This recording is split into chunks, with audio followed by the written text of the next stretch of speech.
we've worked with a lot of people who have had a difficult time being together before having to be quarantined. And now there's not a lot of space they can take within their house. So things can heat up and get pretty difficult. And I'm bringing Dell on because she really has a specialty niche, which is people who are together and they're experiencing codependency, they're experiencing what's known as narcissistic abuse. I call that symptoms rather than labels. They're just symptoms of the way people think and how they see life in the world. And so I'm going to turn it over to Dale so she can talk about her experience with this to help people be able to coexist, whether it's spouses or parents and children who have a difficult relationship going into this time of quarantine. Let's hear what Dale has to say. Okay, well, thank you, Laurie. Thank you so much for inviting me on here. I have a lot of personal experience with, and again, before I start, we'll reaffirm that I'm not going to keep saying narcissistic behavior, it's a mouthful, but what I do want to say is when we talk about narcissism or codependency, we are actually pointing to a behavior. It's not a diagnosis of the person. It's not, set in stone. It's just pointing to a set of behaviors that are happening due to some thinking that somebody might have at that moment. So for me, what I saw, well, I'm thankfully not in a narcissistic relationship right now. I have been in the past. But when I think back to that time and I think about the stresses and strain that I was going through during that time, I can't imagine, and I lived in quite a large house back then, but I can't imagine being in a very small house and being quarantined and not having the space to get out, clear my mind, go for a walk or do something to sort of, especially if tensions were rising. So what I wanted to point to is that I think this is a time, some people are handling this experience and saying, oh my gosh, I'm loving it. It's more peaceful, time to slow down, time to enjoy time with my family.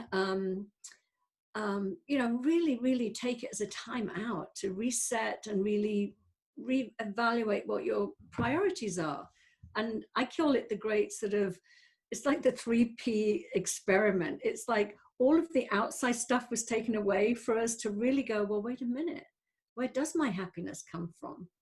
Because people have been some people are finding themselves so happy during this period and they're really like, oh my God, it wasn't the car, it wasn't the fancy restaurants, it wasn't the great clothes I was wearing that made me, or the other person that made me feel this way. I'm actually happy just being on my own. So there are those group of people, but there are other people that are experiencing incredible amounts of stress. They're worried about their health, the health of their loved ones. They're worried about the financial security. They're worried about even if they're not impacted as right now, they still have their jobs maybe, but they're worried about the economy going down and all of these added pressures. And if you're in a relationship with, I'll just say, like if you're a codependent and you're in a relationship with somebody that has been diagnosed, even though we take that very lightly, as a narcissist, a narcissist can maybe get very sort of agitated right now.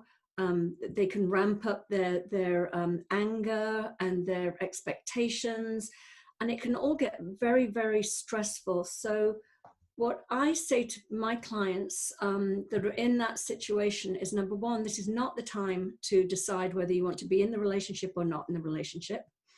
It's really a time to just get very quiet and find that space within, because it's about giving each other both a wide berth right now, to not be reactive, to be more responsive. And again, when I say responsive, I don't mean defending yourself, say there was sort of some inappropriate language, or you were name calling or something like that, rather than get in there and get entangled in that and get defensive and take things personally, if you can just say, I understand that this person is experiencing extreme stress right now. It has nothing to do with me. I don't need to defend myself. I don't need to get in there and engage and ramp up the tensions even further. It is about just stepping back and, as I say, taking self-care. What can you do in that moment to find that space within?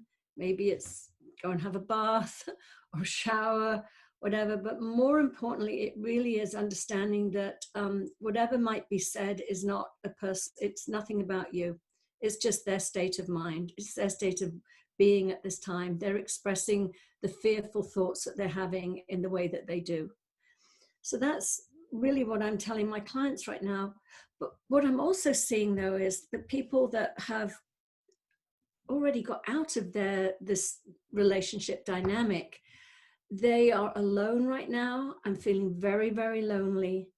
And they're remembering all the good times, and they want to be back in the relationship.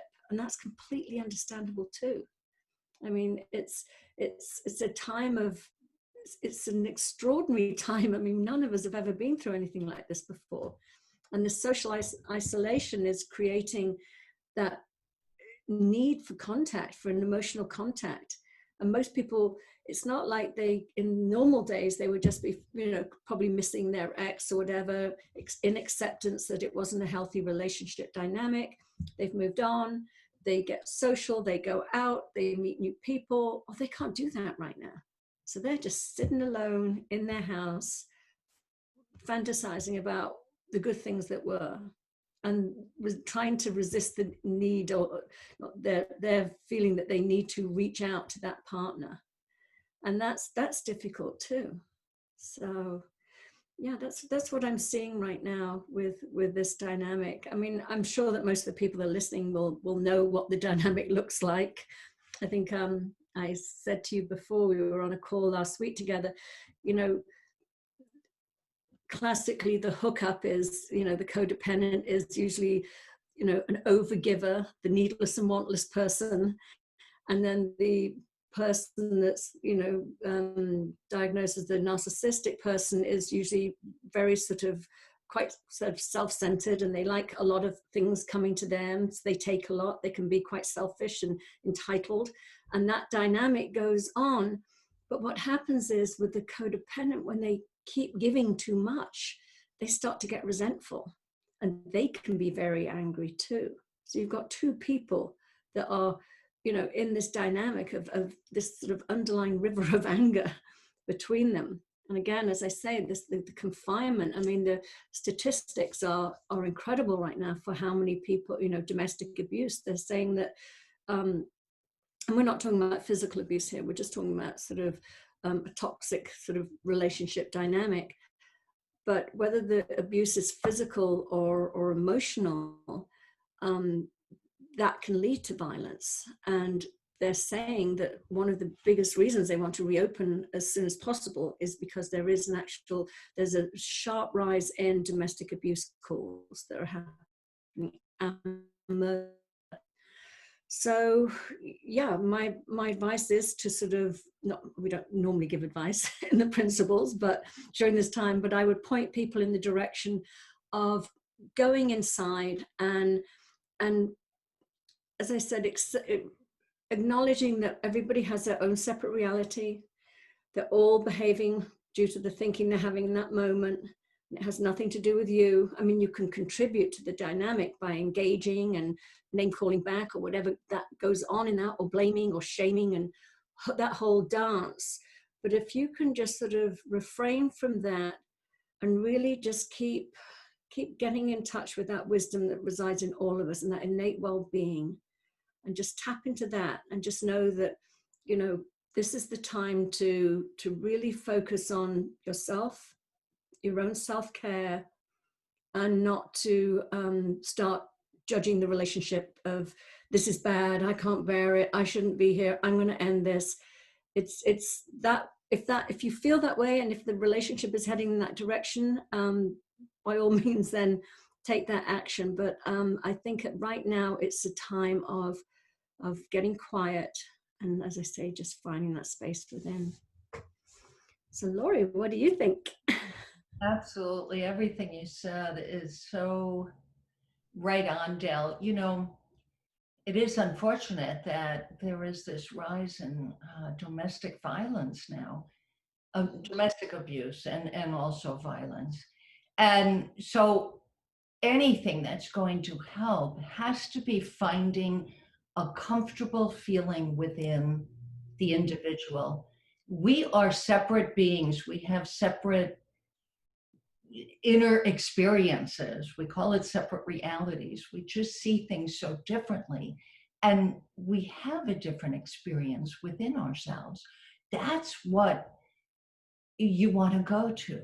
That anybody experiencing, and this is true even when you're Oh, yeah. not in a difficult relationship, for all of us, when things get upsetting or heated up, the place to go is to quiet within yourself.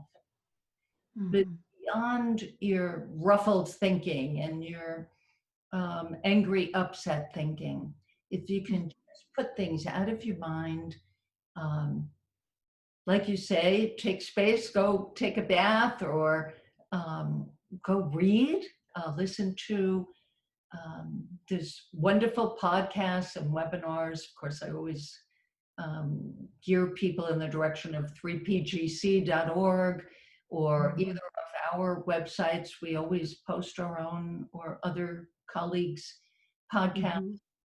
That's what you can do. This could actually be a time of rejuvenation and rebirth because of what you can find out for yourself, that even in the most difficult situation, you're capable of finding your innate well-being, your innate health. And it means quieting all the thinking down. Yeah. Yeah, or just even, some people say to me, but I can't quiet it down, I can't control it. And I'm always like, you don't have to control it. You don't even have to quiet it down. You just don't take it so seriously. So it's really it's not, because a lot of people get so attached to, I've got to control the thoughts, I've got to have less of that thought. And it's like, no, it's the relationship you have with your thinking that will give you the benefit you're looking for. Those random thoughts are going to flow through you. You're going to have, crazy thoughts, insecure thoughts, fearful thoughts, whatever. But it's the way that you relate to them, the distance you have from them, and like, oh, you're showing up again. Thank you. But just really taking it lightly, not knowing that it doesn't mean anything about you. And knowing that, there are days when, we can look at, I'm talking in all relationships, there's days when we can look at our partner and be like, oh my God, they're so wonderful, they're so loving. And then there's days we could just, pack up bags and leave. And nothing's changed except for our thinking about that person. But we unfortunately believe that it is coming from the other person. So again, it's like, I think it's that compassion and understanding that we're all doing the best we can with the thinking we have. And, if we knew better, we do better. It's as simple as that. And I think when you know that at such a deep level, you're not only easier and more compassionate with yourself, but you're also with your partner for whatever they're going through in this moment. The sort of the inside out understanding, it's so simple, but it amazes me that we didn't grow up with it. I often think about, being a child and my mother saying to me things like, you're driving me crazy. And, so basically you grow up thinking, okay, I can apparently drive people crazy, and I can make them love me, and I can do this and I can do that. And it's all that sort of belief that, if I do something, I can control how the other person feels or acts towards me. And I'm not saying that we don't impact each other in a relationship. Of course we do. But ultimately, we can't control what another person's going through. and what they're thinking and feeling. You know, that's them.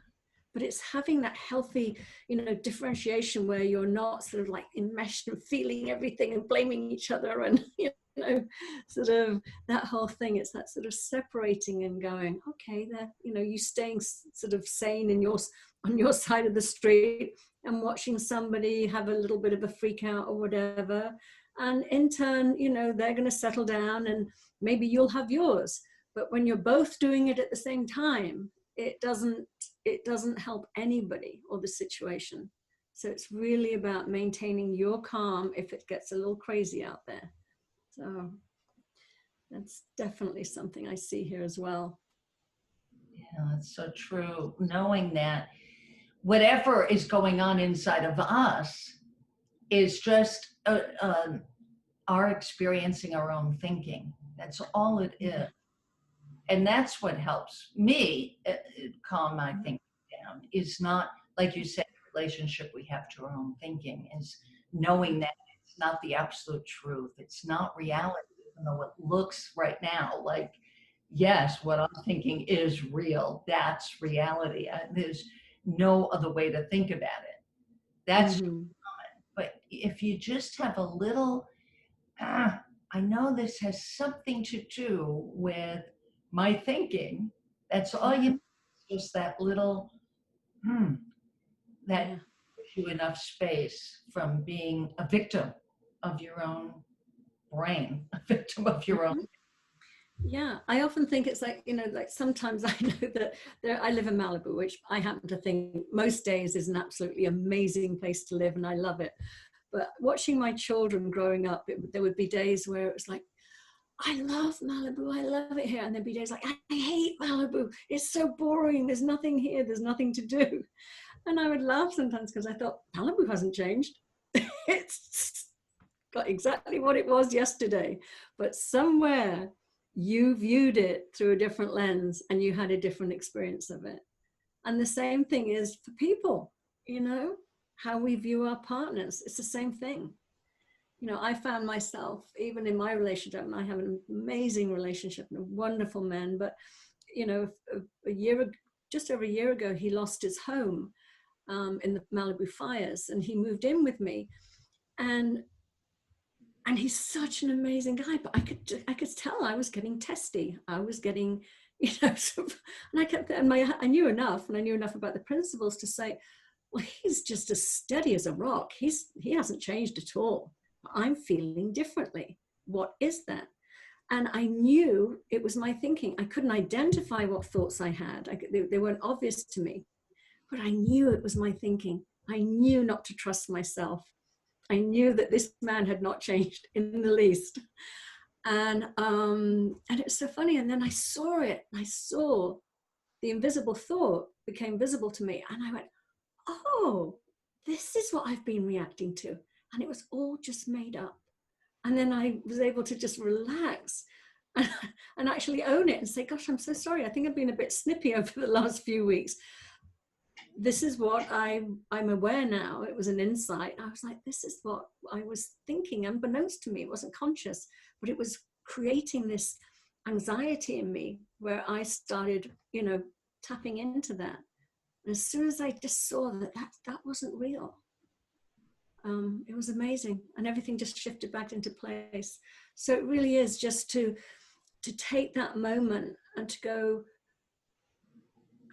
has my partner really changed, or is this who they've always been? But for some reason right now, I'm allowing it to become bigger and more, you know, of an issue than I would have in the past. And again, I'm not saying to sort of ignore what is unacceptable behavior. I'm just talking about in the healthier of relationships where you would normally not be having issues. But for right now, it seems like there are issues. Just give yourself time. We're all going through extraordinary times, as I said. Just give yourself time to get through all of this and settle. And then, you know, have the discussion about if you feel that something needs to change within the relationship.